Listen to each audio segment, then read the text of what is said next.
Alrighty, so if you're listening to this, then you are listening through my podcast. Now, I did share this on Facebook Live as well. And if you'd like to, in the description in the podcast, I'm actually going to post the Facebook written post in the description. So if you want to actually click that, you can read what I wrote. It was almost like a short blog on 21st century warfare, which is what this particular podcast is going to be about. And just to cover the range of things, everything that's going on, trying to encapsulate it. I wrote it all out. And so what I'm going to do is I'm just going to read from it, but then I'm going to also explain what do I mean when I say certain things in this quote-unquote blog, right? Facebook is kind of a mix, right? You can post whatever you want to Facebook. So I'm actually going to be looking from my phone. I'll be just referring to the written portion of it that I just wrote down, right? So without further ado, I'm going to go ahead and go live to Facebook. Well, hold on one second. All right.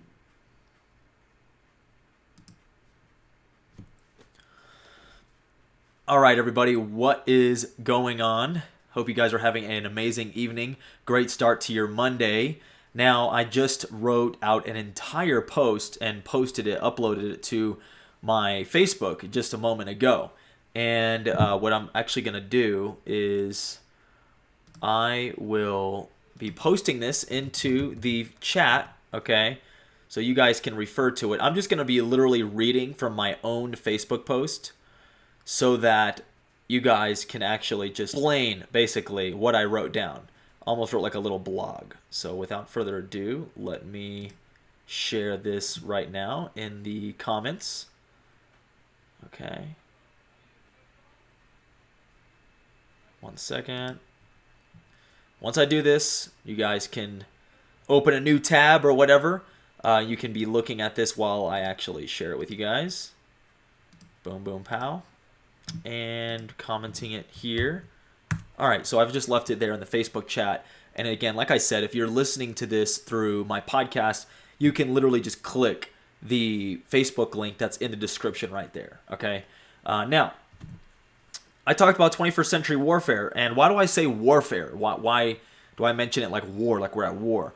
Well, it's because this is what war looks like. And I mentioned the 21st century because war is not going to be an invasion from one army to another, invading land, taking over territory, using things like soldiers and tanks, right? The war of the 21st century deals mainly with communications and information, okay? That's where we are today, right? It's economic warfare, it's cyber warfare, it's even in the future, we're going to look at space warfare. And I went over that a little bit in my podcast all about space, and how the future, the next frontier, if you will, is space, right? So I mentioned the 21st century because I'm trying to help you all understand that this is war, is what this is. This is what war looks like, okay? So don't get it all twisted and just think that this is politics or this is just some Joe Schmo period of time. It is definitely not just a traditional period of time. And just because Congress hasn't declared war on China or the big banks or the communists in our country or any of it, that doesn't mean we're not at war. That's actually the problem right now, is that our government, who is here to serve and protect, and that actually includes law enforcement in many ways, law enforcement is actually not doing their job. There are so many criminals right now that are running around. The lemons on TV in Chaz or whatever in Seattle, those are pointless. That's nothing compared to what's actually going on behind the scenes and underground. Okay, there's so much happening that the idiots, the useless idiots that you see on the street repeating talking points from the media, those people are just that. They're useless in this political warfare. Those are pawns.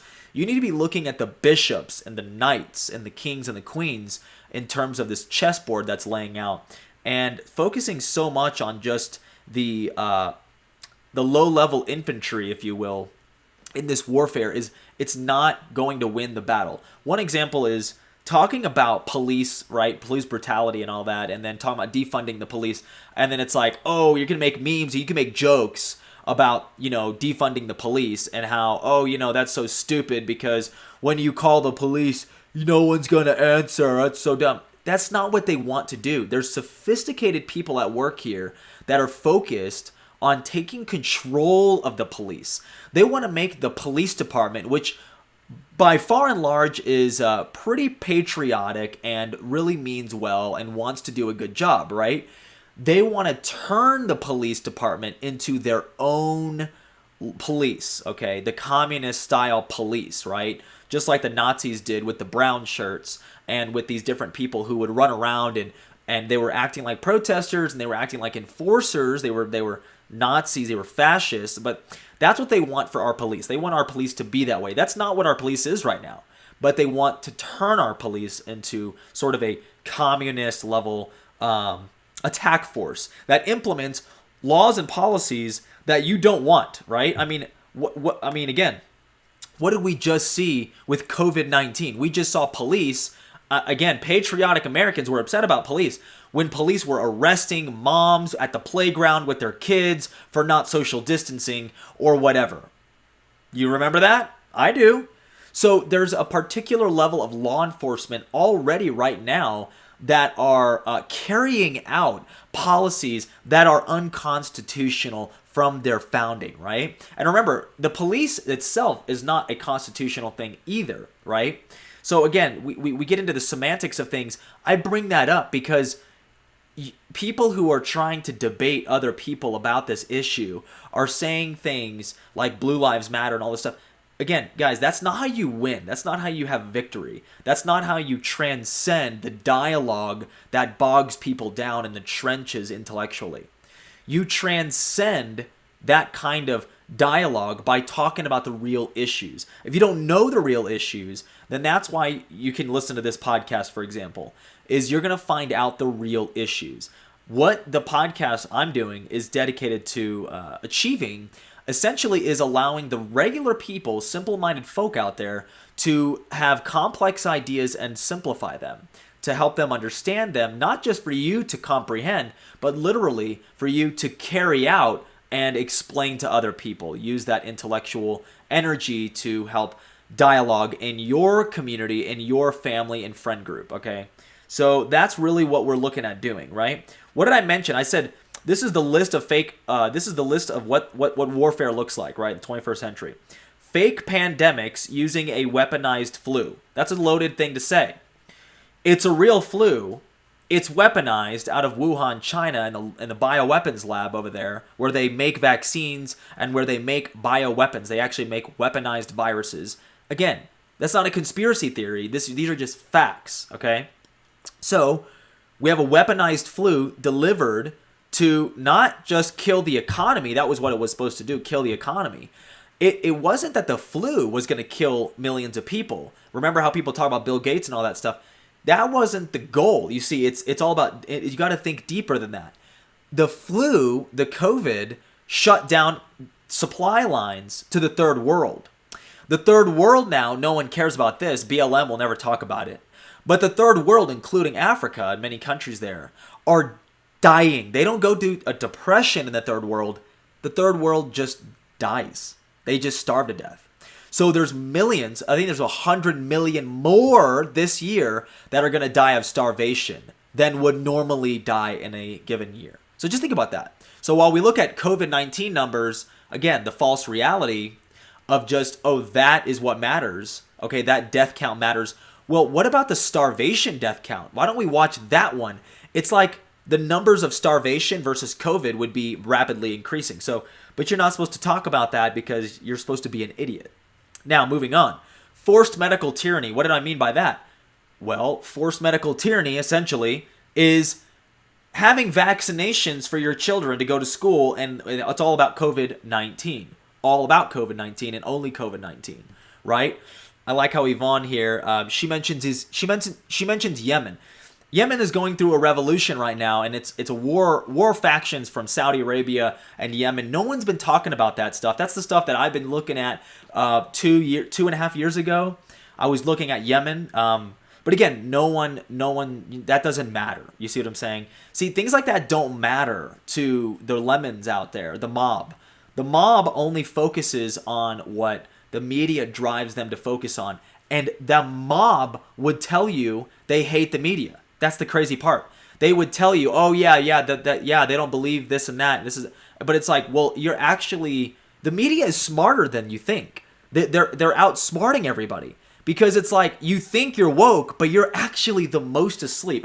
That's what I've seen. Again, I posted this on my story the other day, and I said, it was like a meme of, you know, if the revolution is televised, it's not the revolution. And what do I mean by that? If the media is propagating some BS about a hoax, a COVID-19, or the Black Lives Matter, the race rioting, and all that stuff, that's not the revolution. That's the fake. But yet people buy into it because that's what they think. While at the same time, there's real problems in the world that you have real people daily trying to attack and trying to address and trying to handle and maintain. And it's those people who stay focused on that mission, despite what the mob is doing. Those are the people who matter most. Those are the people who are actually going to continue to bring this country forward. And again, I say this country because America does lead the world. A strong America does mean a strong world.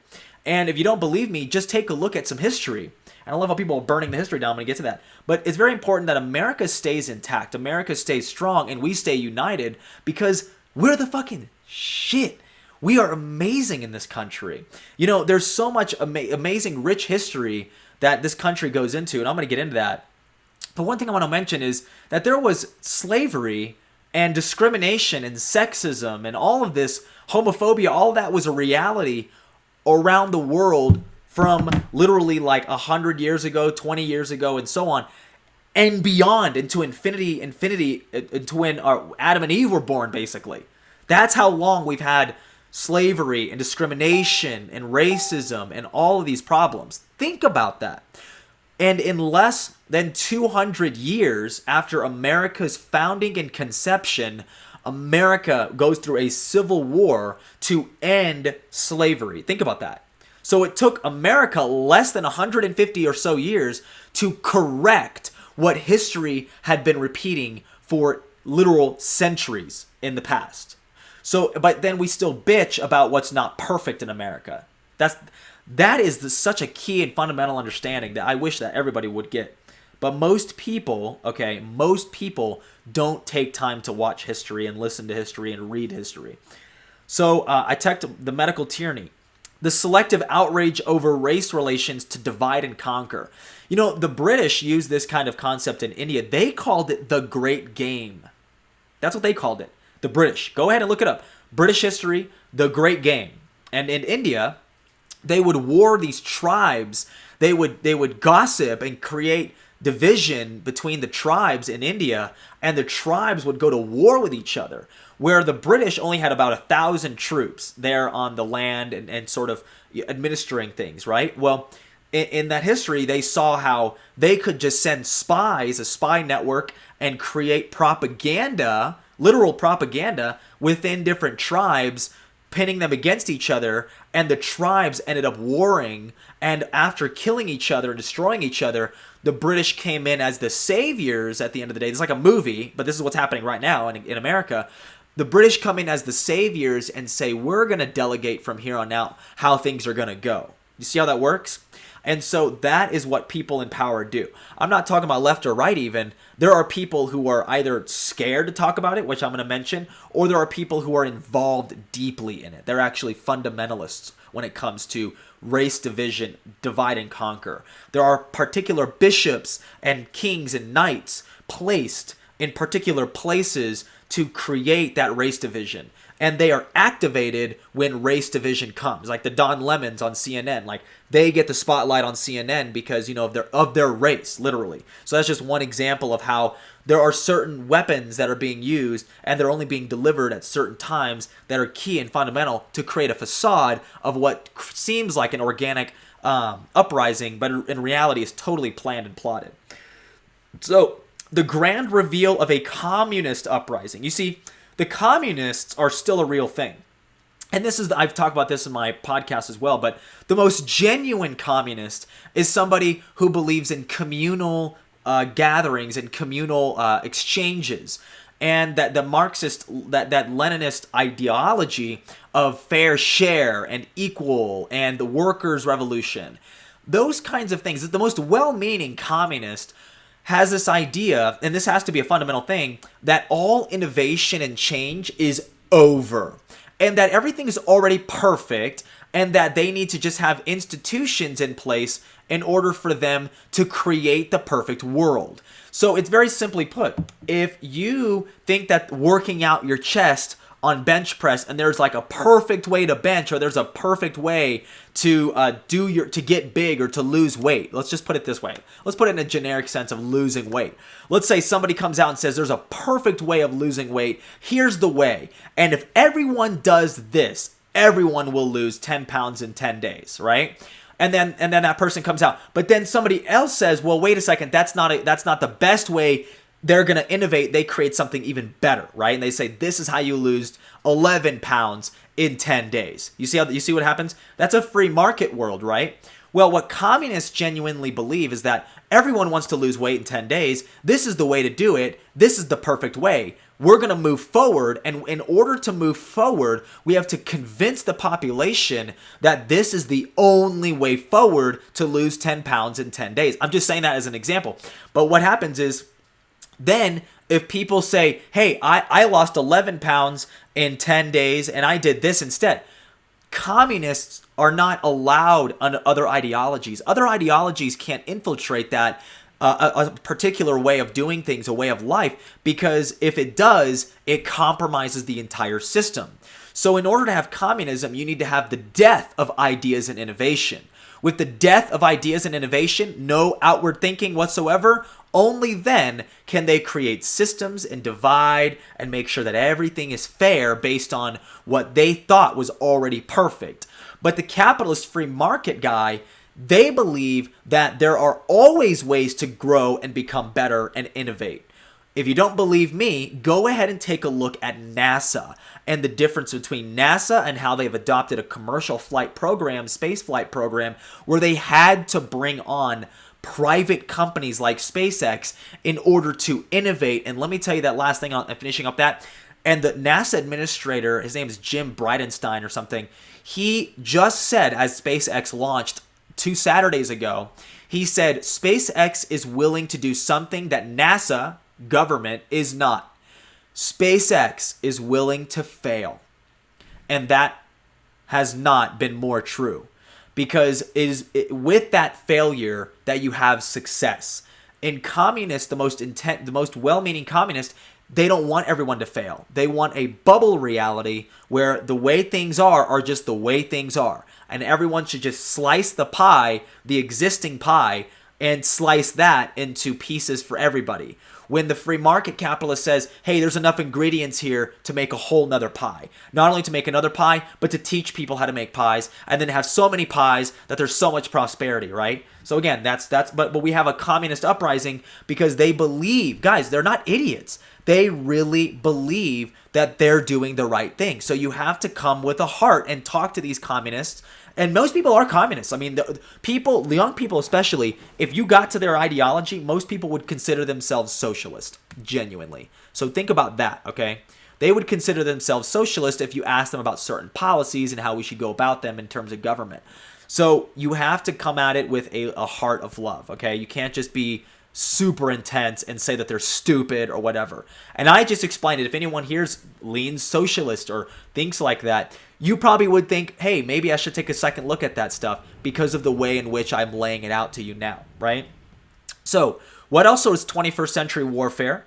The destruction physically and technologically of history and culture without any appreciation for the struggles and triumphs to create a better world. So that's a loaded statement as well. And by the time I'm done with this whole live, I'm probably just going to end up doing just this first paragraph. That's how intense this is. So listen to this, okay? What do I mean by the destruction physically and technologically of history and culture? What do I mean by that? Well, physically, we have statues coming down, and we have books burning. We have people really attacking the history of this country. Okay, so the physical history, the monuments, all that stuff, they're tearing it down, right? And so again, it's like something's happening in my garage. By the way, if you're hearing some extra noise, that's what that was. What do I mean when I say that they're destroying it technologically? Well, we have technological giants who have dictated to us what the reality is going to be, right? So what reality is based on what Google tells us, based on what Facebook or what I saw on Facebook or Twitter or any other government institution or technology says. So we only believe what the institution is creating for us as our history. Technologically, they're erasing history, they're rewriting it. So if you Google certain things right now, either number one, they don't even pop up, or number two, they pop up, but they have a false narrative revolving around what it is you're trying to look up, right? So you never get the truth, and that's a very dangerous time to be in. So we've got, let's see, what do I mean by there's without any appreciation for the struggles and triumphs to create a better world? What do I mean by that? Well, because we've already struggled in the past, especially in this country, to have those triumphs, okay, over different problems that have come about in the country. Think about that. We've had a civil war. We've had protests. We've had laws. We've had justice. We've had different situations that have allowed us to pave a solid way, a roadway into the future, to where literally we are in a day like we are today, where everyone, despite your color, creed, religion, any of it, whether you're Irish or Italian or African American or anything like that, or whether you're Jewish or Gnostic or spiritual or Christian, and so there's a debate on that too, but basically you have the fundamental rights to do as you please here in this country. And same with women, with the women's movement and women's right to vote and all that stuff. Guys, we've corrected what was wrong in history for centuries. America corrected it within 200 years. Within 200 years, we corrected all the wrongs. That's a huge burden when you think about it. And the American ethos, our founding fathers, our past, we have done that together. So we ignore those triumphs when we ignore history, when we don't read history, when we don't understand history. We ignore those amazing accomplishments that we've already had. Imagine if you just erased your trophies off the wall and you had no recognition or recollection of your past. Imagine that, of your past, your failures, your successes. Imagine if you just deleted it like Men in Black, like Flash, like boom. Forgot all about your past. Your past was. You'd have to relearn how to make a PB&J sandwich. You'd have to relearn how to tie your shoes. You'd have to relearn all this shit. Why would we destroy history and try to repeat history? You see how that works? You see how that backwards thinking works? When you destroy history, you have no appreciation for it. You have no appreciation for even reading or studying the different struggles and triumphs we've already had. Then you are doomed to repeat it. So not only are you, again, the whole concept of, if you don't know your history, you're doomed to repeat it is so very true. So the conscious effort to destroy history and not even decide to open a freaking book in this country is absolutely astonishing and sad. Okay? So, here, watch this.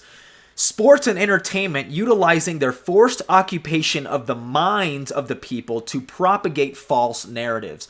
So the people that have been jammed down into the American psyche for the last decade since are now telling us how terrible America is, how terrible we are. Okay, think about that. So we are dominated by idiots. Okay, for lack of a better term, I mean, these Hollywood celebrities and these Joe Schmoes, to me, Joe Schmoes, okay? People are the famous athletes and stuff. Those people are admirable for what they do in golf or basketball or movie. Their talents are wonderful. But when it comes to history, when it comes to the country, when it comes to creating a better civilization, I can tell you right now, I'm not taking advice from anybody like that. I can tell you right now, nothing that has come from Hollywood or, musicians in many cases, and sports figures, I have formulated into my mind to be truth. Okay, there's a lot of beautiful things that have happened through music, sports, and other forms of entertainment that have opened us up, right? Maybe documentaries of things like that. But the thing is, at the end of the day, when you have superstars who are known for their acting or superstars known for their talents in sports or something, trying to talk about a dialogue in which they know nothing about, frankly. They just because they're millionaires, just because they're good, football players or whatever, it literally does not mean that they're smart. You are smarter than the average athlete. I will tell you right now. You're also probably smarter than the average politician too. Our politicians on average are pretty fucking stupid. So watch this, okay? Political incentive, this is another form of 21st century warfare. Political incentive to abolish police with the intention of replacing them. Remember, they're not just trying to get rid of the police. Are you kidding me? Of course not. They're trying to recreate the police. They're trying to replace them with people that are going to enforce their idea of law and conduct. Okay, and those are through the United Nations. Now, if you don't believe me, you can go into my other Facebook Live, my other podcast before this one, when I literally detailed the truth behind defunding the police, okay? So overall, I want to say as a last final comment here is that there's a lack of honest, hardworking people with the confidence to fight for our collective future.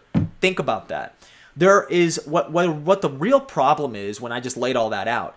It's not just all of that as a problem. It is because we as people who are somewhat informed are afraid to actually say something, to actually be about what we know is true. And that is the hard message that I want for everyone to understand here. So if you love this video and this podcast, please leave a review, a rating. You're absolutely a blessing for listening and tuning into my crazy, ridiculous rants. But yes, I appreciate it. Please feel free to reach out to me. Also, you can message me. We can communicate. We can have a phone call. We can talk. We can chat. I mean, I'm all about that. We want to ask questions. You want to tell me stuff. I have a humet out there. I have people sending me stuff all the time. They're telling me stuff they're experiencing out in the real world, their real life experiences. Like, just feel free to give me that feedback because I do value that. I do value the real humet, the human intelligence that's out there trying to get the world spinning again, trying to get the world back again, trying to take back what is rightfully ours, which is what God has gifted us. The life, liberty, and pursuit of happiness, all of this, the beauty that we have here, especially in this country, and through this country, the leadership will lead in the rest of the world. Hands down, guaranteed. It's been that way since the beginning. It is still that way, but we are fighting a very long, hard fight for the future. So I appreciate you listening, guys. You have a great rest of your day. Peace.